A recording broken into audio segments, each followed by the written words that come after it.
Welcome to Magellan Motorcycle Tours.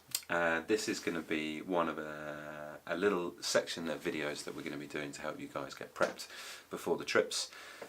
As you probably know, all the tours are run with the help, in inverted commas, of various different sat nav devices. So this video specifically is how to help you get your device set up. Make sure you're familiar with it before you go on the tour, and we'll go through some little tips and tricks on how to use them and to sort some of the obvious sort of standard problems that people encounter when they're on their tours, and how you can get those fixed so you can keep riding on during the day. So the best thing to do when you get started, once you get your tour pack through from us, there's lots and lots of documentation in there, but there's one called Sat Nav Setup, Troubleshooting, etc. There's a couple of pages on here of various different things about how to choose the right sat nav if you haven't already bought one, essentials of how to use it on tour, troubleshooting advice, how to get things set up. So this sort of goes through in a bit more detail what we'll be touching on in this video. So once you've gone through that, you're going to want to start loading the device up. Before you do that, I'll explain the format that we send you your routes in. So routes are put as GPX or ITN files.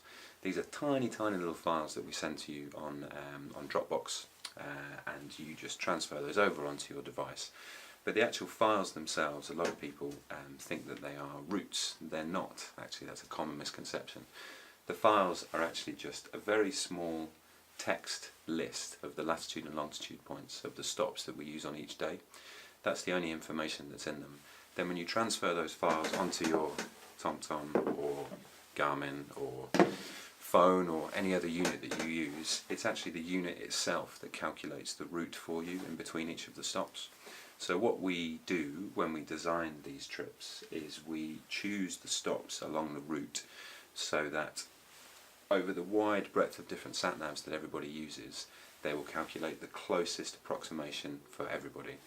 Having said that, if you've been away on tours with us before, or if you've used sat navs in group riding before, you'll know that not every sat nav will calculate the exact same route. Even if you have two devices that are exactly the same with the same software on, they will sometimes disagree a little bit. There's various different reasons for this. One of the main ones is the actual GPS chips that they use in the devices aren't all absolutely identical, and they don't have the same sort of margin for error. So some of them will be accurate to within 5 meters, some to within 10 meters. So they'll sometimes think, oh, if you take this little road down here, it's going to save you 5 seconds on your route. Whereas your friend's device might think he's 10 meters further on, so he won't go down that way. This isn't a huge deal. What it tends to mean is when you're riding along during the day, people will take slightly different routes going in and out of towns, but the actual linking sections will always be either exactly the same or very close. And certainly the important roads, you know, when you're riding the big passes or the really famous bits that we've picked for you to ride, whichever way you've got it set up, as long as you've got the avoidances set correctly, you are going to go on those roads. So that's what the files are, roughly how the devices do them. Quite a useful thing to do, which we do go through in the Sat Nav Setup file, is to test this yourself before you go away on a trip. So to do this, you can go on to motogoloco.com, so you just pop that into your browser and you can create a route. So you can start at your house and maybe finish it somewhere that you know, and then you can add 2 or 3 points along the way, just so that you get used to navigating along a route that's got going from A to B, but via C, D and E. So you can practice what that would look like, how you can skip waypoints, all that sort of thing. MotoGoLoco is free, it takes about 5 minutes to create a route, and then you can use the systems that we're about to go through to load them onto your device and test it out and play around.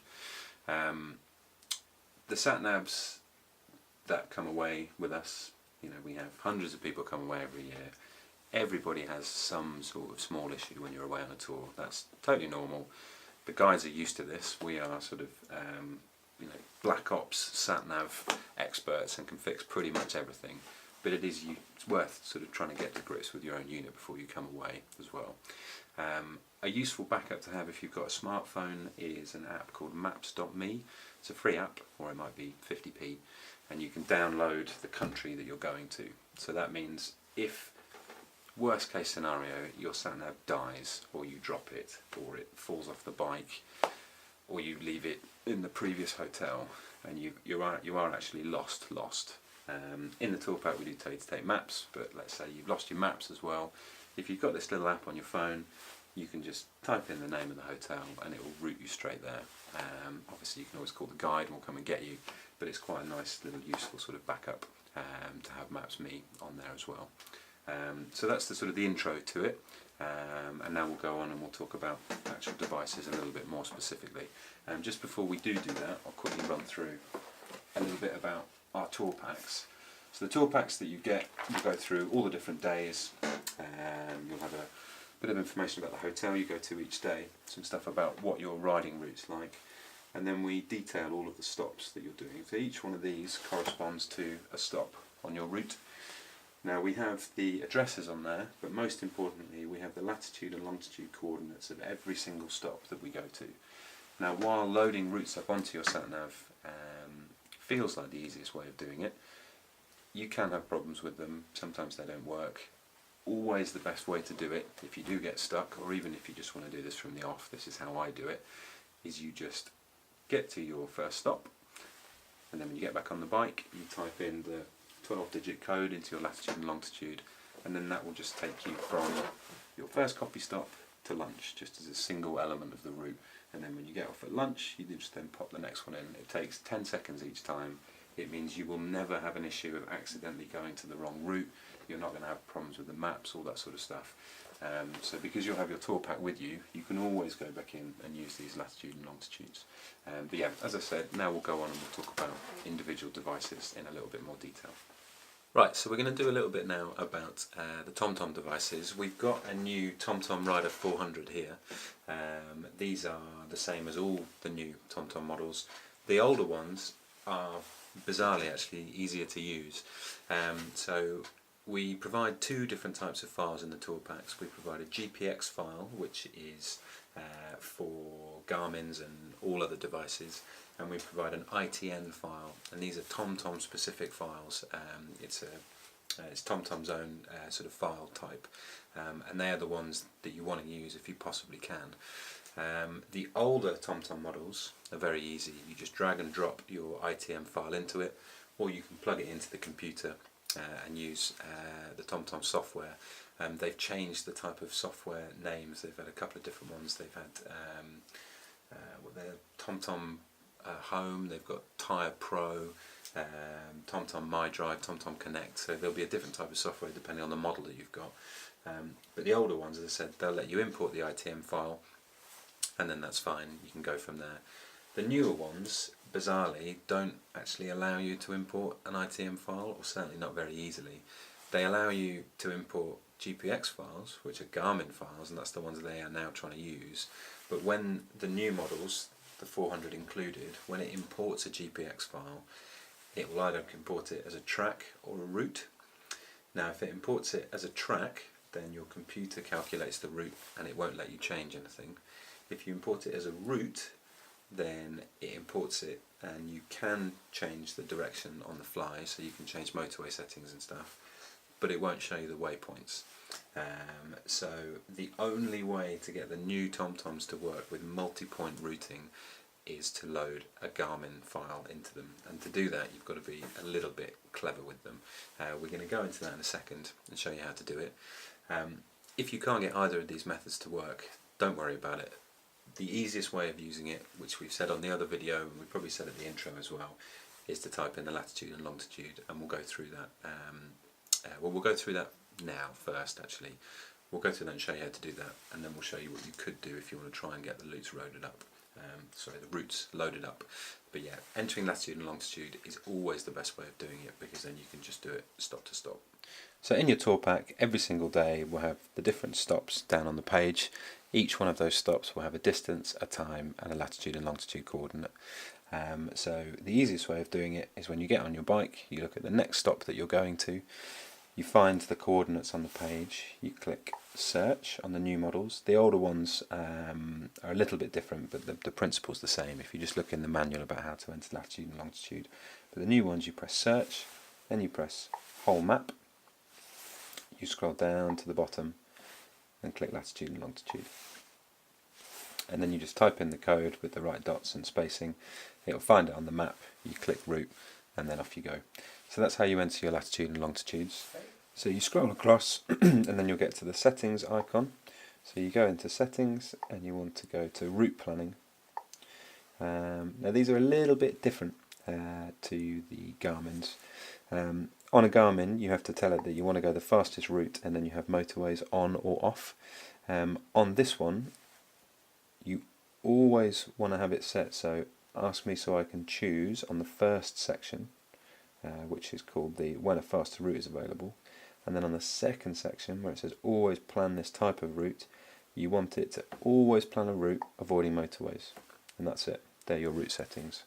And then that will mean when you've either entered your latitude and longitude coordinates and it calculates it that way, or if we've managed to shoehorn the ITN files in by using the next section of video, it will always calculate it for you, not going on the motorway. When you get to a day on the trip where you might have to go on the motorway for whatever reason, then you would just go back into your settings, go across to route planning, and then you would scroll down and you would change it from avoiding motorways to fastest route. And then that'll take you the quickest route to your destination, either via the waypoints or just to your waypoint, but without avoiding the motorways. So that's how you do those two avoidance settings.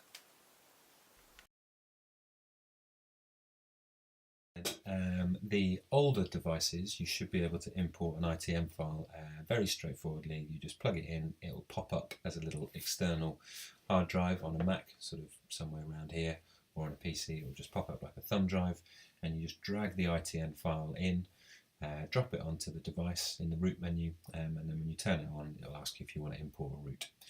On the newer devices, they will only let you do this with a GPX file, and you don't want to use GPX files on a TomTom because you lose the waypoints. So there is a way around this. If you go onto the TomTom website, if you Google TomTom transfer track or routes to TomTom, it will bring up this page here. If you're on a Mac, you need to install this little file, the Android file transfer, and if you're on a PC, you need to install this little file, the Media Transfer Protocol Porting Kit.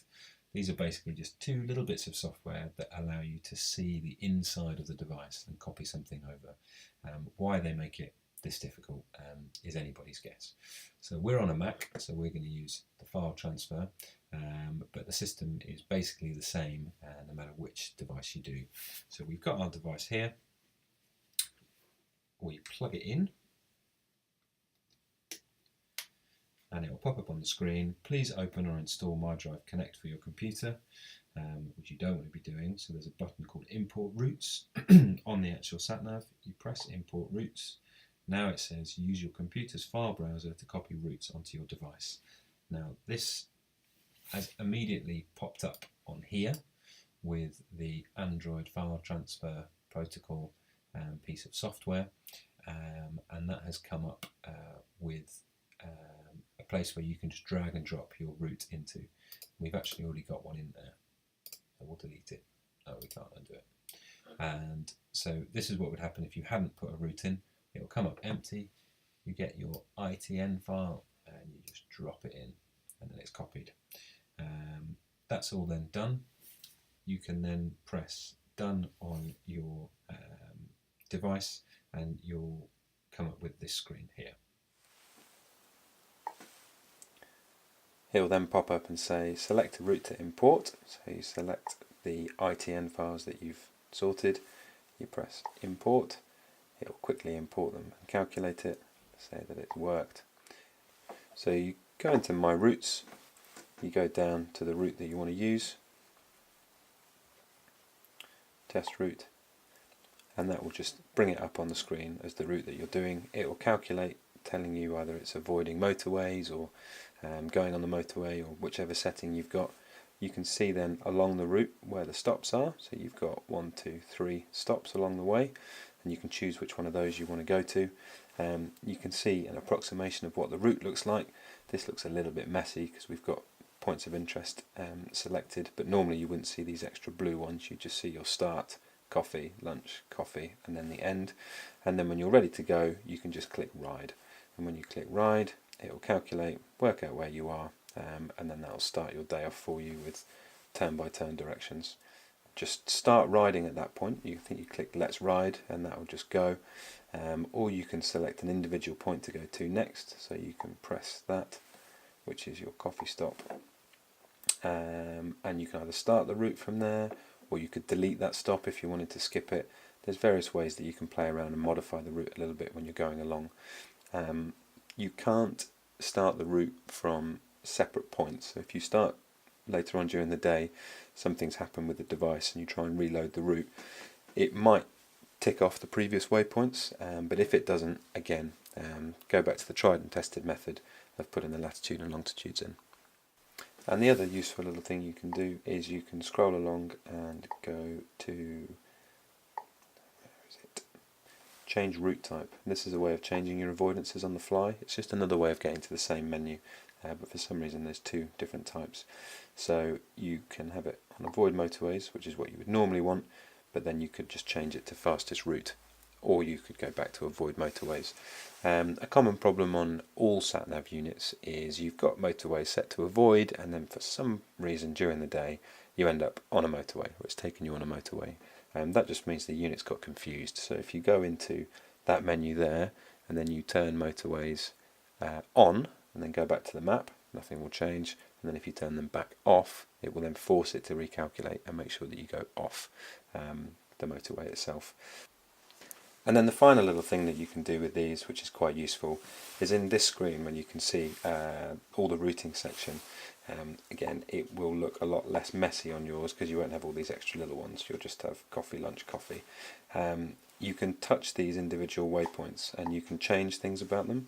So that brings up the details. This gives you the little extra settings piece. And you can either delete the stop, you can change the order. A common issue that some people get is in the morning they get on their bike and their TomTom takes them round and round and round the houses, trying to get them to go to the initial starting point. So if that's something that yours does for whatever reason, you can go on to that first point, the start point. You can just touch it, touch options, and then delete this stop, and then that will automatically take you on to the next one. Or you can press the next stop and just say ride to here, that will also do it. But it's worth familiarising yourself with it, have a little play around, build a test route in MotoGo Loco, work out a way of getting the ITM file on there and play with the different options. Or, as we've said many times now during this, this little series of videos, if you can't get any of this to work, just go back to the tried and tested, enter the latitude and longitude points on there. Your guide will be able to help you and show you how to do this on the trip. Or if you're on a self-guided tour and you're struggling with it, just give the office a call. We're always happy to talk people through it.